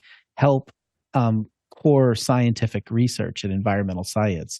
And so a lot of the work that they're doing on the Eastern Shore in Virginia involves restoration efforts, like the seagrass meadows that had collapsed in the 80s have been brought back, and seagrasses are really important for the habitats, coastal habitats, and also the oyster reef restoration efforts. So oysters, it turns out, are like incredibly beneficial for the coasts, and both of those efforts, including others, migratory birds, erosion, sea level rise, have sound components. And so our sound research has been focused on listening to the health of the oyster reefs and imagining how sound might play a role in the habitat restoration efforts.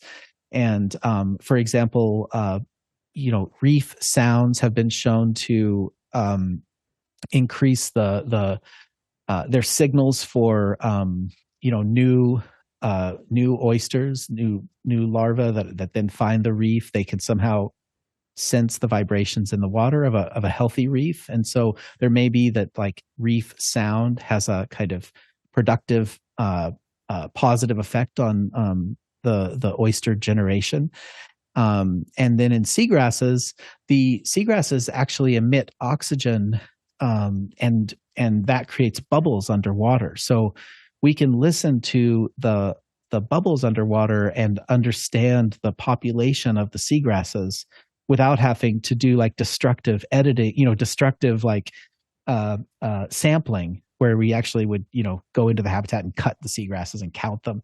But rather, we could just do that by listening to them, monitoring. And so we listen for oxygen bubbles, and we listen for methane bubbles, because as those seagrasses decompose, after they die, they decompose and they generate methane, and that comes out of the sediment on the bottom. So we can listen to both the productive oxygen and the methane, which is a greenhouse gas. So one of the projects is like actually looking at the seagrass meadow as a kind of carbon sink versus producer of greenhouse gases, and trying to measure like, what's the balance there? How much positive environmental changes, and that's something we can do with sound. So I can show you a couple of these microphone setups from the Coastal Conservatory. Okay, so let's go down to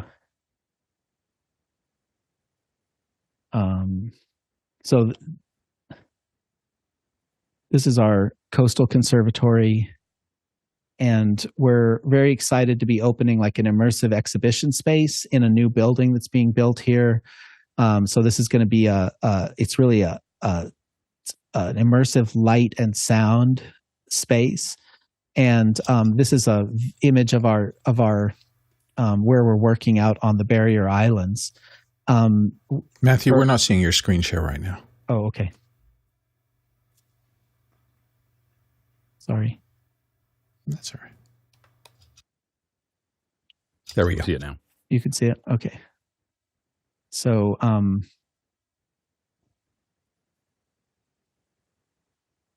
this is the let me show you this. This is the new building that we're opening in the Contemplative Sciences Center. It has a conservatory room with a 20.2 Meyer sound map system and theatrical and architectural lighting, so we can change the color of the room while we change the sound in the room. It's really an exciting development for this kind of immersive environmental research at the University of Virginia. And here's one of our microphone setups at the Eastern Shores, looking at this new, or listening to this new oyster reef. And we have, you can see here this kind of custom, like outdoor box that contains the electronics with the furry and solar panels to power it. And then this is connected to hydrophones underwater that then we can listen to the oyster reef as it's developing.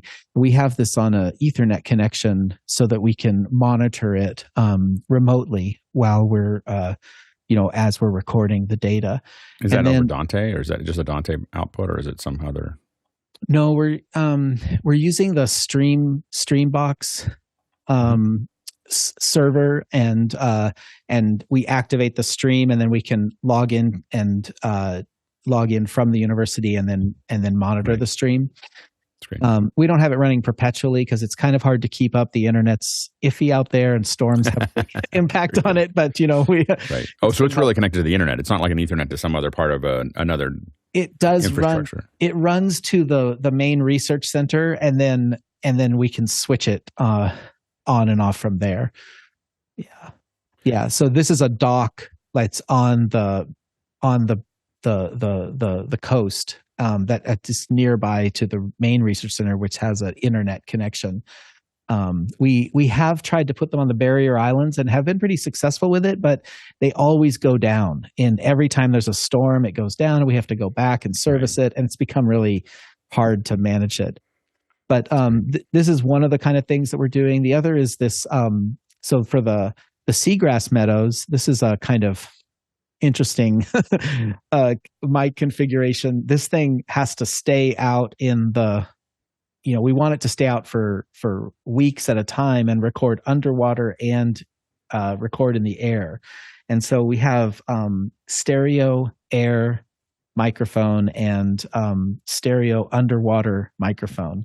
And we use these kind of PVC pipes and then anchor them. So they insert into the sediment in the ocean and then in the lagoon. And then we anchor them with sea anchors so that they can withstand storms.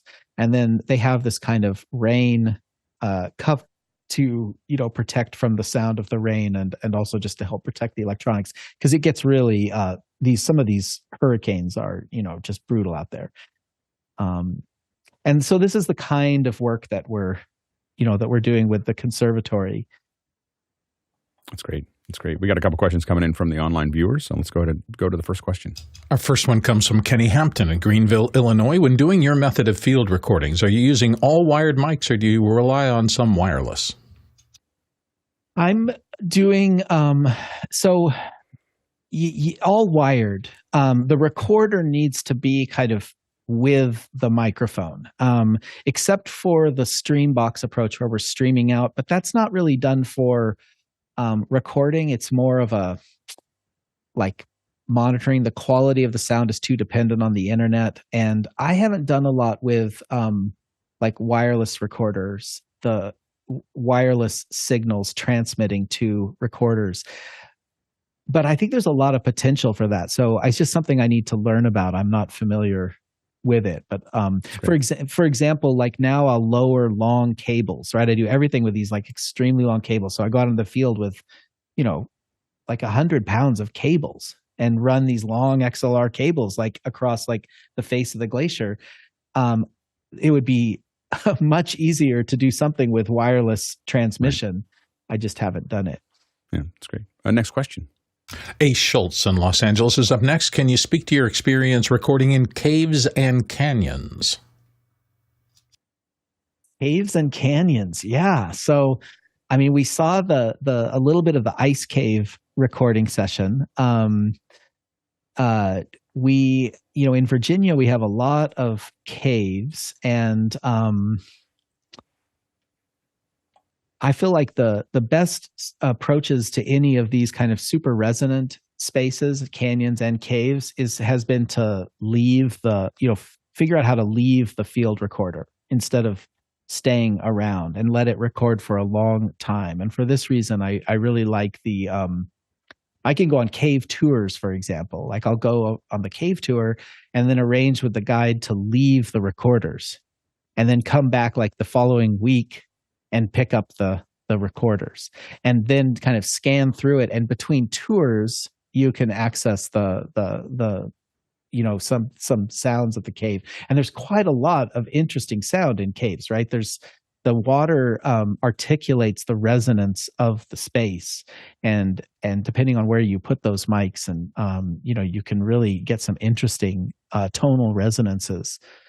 That's a great question. Thanks. That's great. Next question. Mickey Makachor in the Manila, Philippines. Do you do any sound work to picture, like film sound design? Why or why not? And what do you like or dislike about it? Oh, I think that would be great. What I really like are some of the modern scores that are blending the sound, like the environmental sound in the film, with the music composition. And I think there's just tons of potential in that. I'd love to do something like that is kind of both the film score and the sound, and really connects to the concept of the scene in the film. I think that's like so fascinating, but I haven't just had the opportunity to make a film like that, or do a soundtrack like that. Next question. Tommy Shantz in St. Paul, Minnesota. Where are the libraries that we could listen to some of these fascinating recordings? Yeah, so the conservatory on coastalconservatory.org is archiving some of the recordings that we're making. And ecosono.org is a nonprofit that I started to promote the work in ecoacoustics. And that there's some things there, but I think we could do better with that. And it's one of my interests is to find a way to make these things more available, like outside of the university.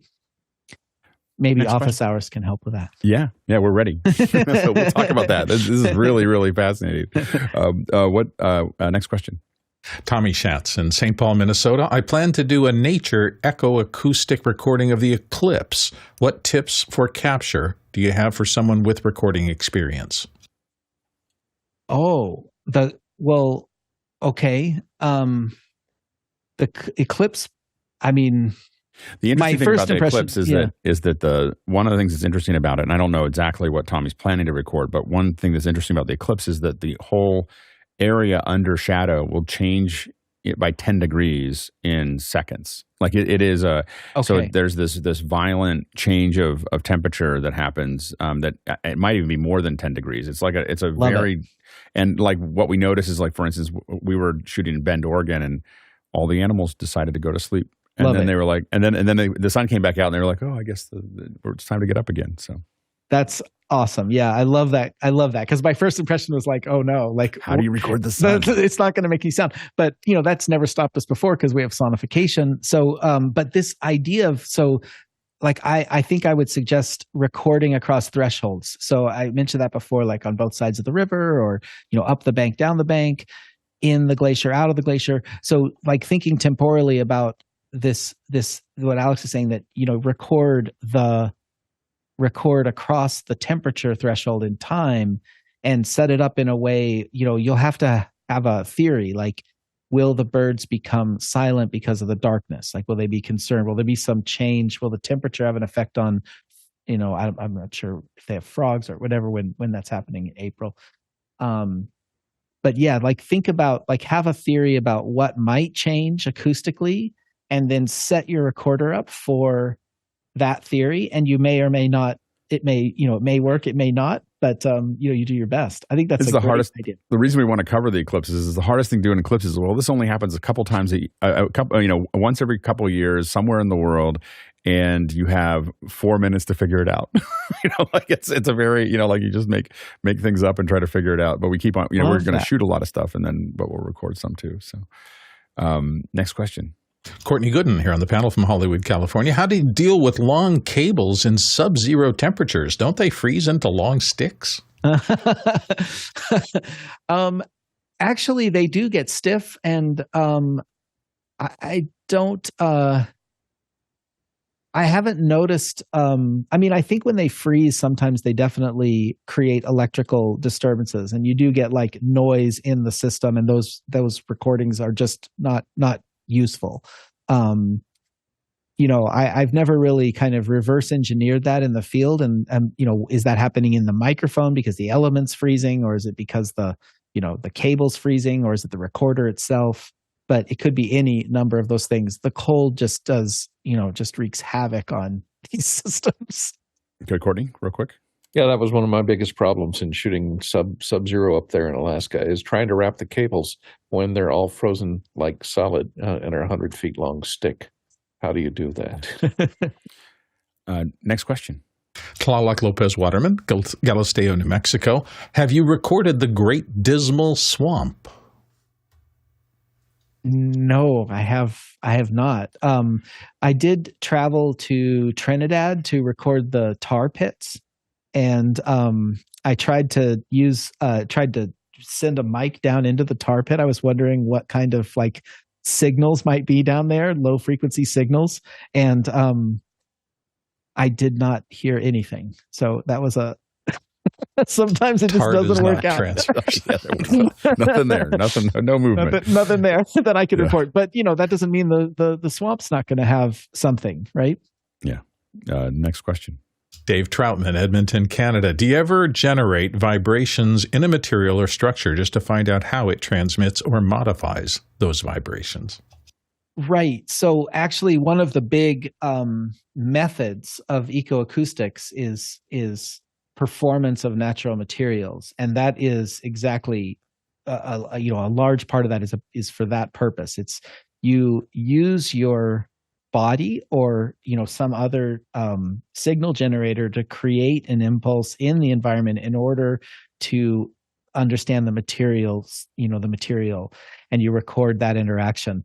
That can be done, in the musical space. That's very often done for human nature interaction. So it's an interesting way of understanding how we interface with the natural world. But in the just in the acoustic space, it's a way of exploring and learning quickly, accelerating that exploration of the material. So yeah, definitely. And it doesn't have to be necessarily, like a transducer sending signals, although of course that allows you to control things really carefully. But it can also just be as simple as, taking an impulse of a room and you hear it with your clap, and you hear the resonant frequencies. that sort of thing. Yeah, I'm very interested in that kind of creating noise, human-made noise in order to understand the system. Have you done any sweeps in some of those caves, like a spectrum sweep? No, I've done that in architectural spaces, but not in the environment. You may find a frequency that has all the ice come down.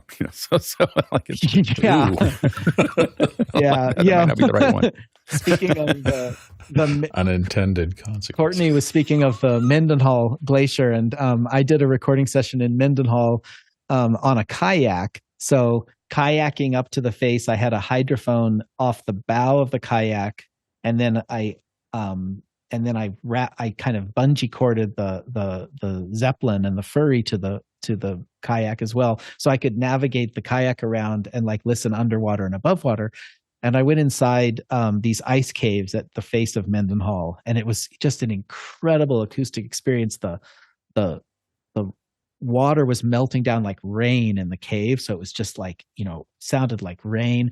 But then you could hear underwater all the changes in the glacier, and it was kind of terrifying to hear that on a kayak when you're in the glacier. It's not recommended to do that, but I started the recorder, I went in there, and then I backed out, which is very often how I work with glaciers. It's like you take the 5-minute risk, but you do it in a really kind of careful way. You plan it, you set it up, and then you go in, and if the glacier collapses, that would be the end of you. But then you record, and then you get out of there as fast as possible, after you make that recording. But that Mendenhall Glacier was, really interesting that way. Anthony, so thank you so much for your time. Really, really great to have you here. Yeah, such a great conversation. Thank you all. It's wonderful to be here. Yeah, hopefully we'll get you involved in some of our reindeer games. I can say reindeer games even because it's closer to the Arctic. But perfect. Yeah, as we start to play, we'll try to drag you in. Yeah, hit me up. I'm excited to be a part of it. It's great to meet you all, and thank you all for the questions. Those online too. Yeah, fantastic conversation. Thanks to the producers for all those great questions. We didn't get to all of them. It's really important to vote on questions so we know which ones we should go first. But thank you so much for asking all those great questions. Thanks to the panelists. We can't do this without you for the first hour and the second hour. And thanks to the incredible team that does this 7 days a week. So we have people that are making this happen, figuring out what's going to be next, prepping folks to be on the show, engineering the software that's required to run this very non-standard Zoom meeting, and building all those things out and cutting the show. And it's a little village, and we really appreciate all of you who make that possible every single day, 7 days a week. We traveled in the taller traversal. If we had to walk around and get everybody's questions personally, we would have traveled 67,000 miles, 108,000 kilometers, and that is 535 million bananas for scale. All right, let's go ahead and jump into After Hours. If I end up where exactly are you, Matthew? I'm in the Music Interactions Lab at the University of Virginia in Charlottesville, Virginia. Okay, I have some friends there. If I is the cicadas right near you, or is it you have to drive a little bit? They're going to be right there. No, it's this region. Yeah, for sure. Oh, man. I remember there was another of these kind of convergence years where two populations came. Yeah. It was, and it was really something else. Where are you? I'm in California, but okay. But I have a friend out in Charlottesville, so I may go visit them. If you come, definitely tell me. We'll get together. I'll take you out to the Shenandoahs and we can listen to them. Yeah. It's a plan. 13 and 17-year we'll broods. Keep tracking it. First time since 1803 that they'll co-merge. Yeah. It's going to be exciting. Yeah. Cool stuff. Broods. Amazing. All right. Thank you so much. Mix the broods. That's going to be loud.